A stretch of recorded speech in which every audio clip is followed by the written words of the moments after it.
So I was teaching English in Taiwan, and the students would all come to the class and just sit there like, teach me. They were in these classes as young adults because their parents are pushing them to develop their skills, but they'd had a lifetime of being mediocre. They'd never achieved what they'd wanted to achieve with this, and they didn't have any confidence they were going to go anywhere.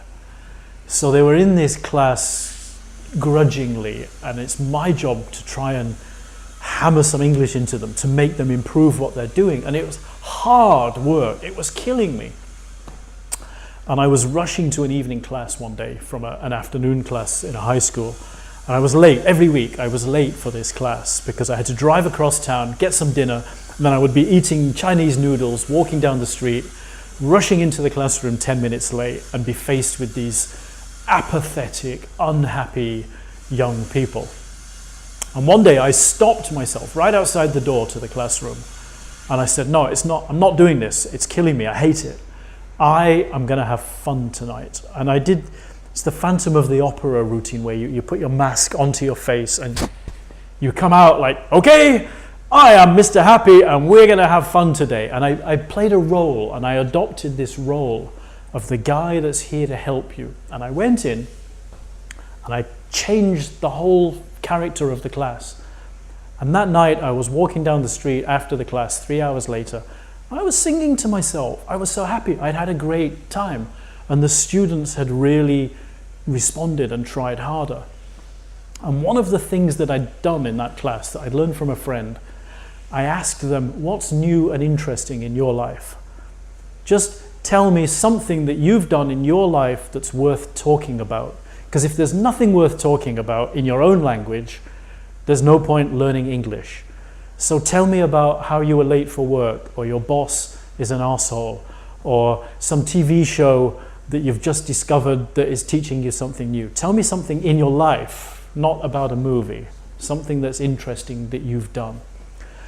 And they were like, oh God, no, I have no hobbies, I have no life. But they tried and they engaged, and the class was very successful. And about 3 years later, maybe 4, I was sitting on my motorbike at a traffic lights waiting to make a turning, and suddenly there was a hand on my shoulder. And I looked around and there was this guy standing there. He said, Chris, remember me? I was like, yeah, your name is Bart. His name was Bart. And I pulled off the road and I was chatting with him. I said, what are you doing? Are you still learning English? He said, no, you're right. I didn't need to learn English. I needed a hobby. I'm on my way home now from my cookery class. I'm learning to cook Italian food. This is in China. I'm learning to cook Italian food. And tomorrow I'm playing badminton. I play badminton twice a week.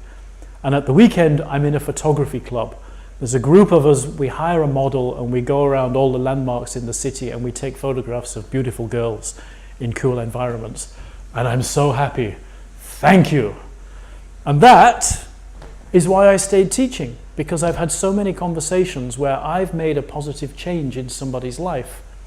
And that made me realize that whatever I do in business, whatever I do in sales, whatever I do in my life in the future, I want to feel good about it because I've served somebody else. I have solved a problem for them. I've served their needs. I've done something that they're prepared to pay for. He doesn't regret paying the money to me. I didn't rip him off. He doesn't regret paying the money in his photography class. He's getting what he wanted. And that's the key to business. If your customers are happy, they come back to you. They stop you on the street, tell me how much they love what you've done for them. And that's why we're in business. Not just for the money. The money's great. We love the money. It makes us free. But it's also about having a life that we feel good about, having control of our lives, having freedom, having self-respect.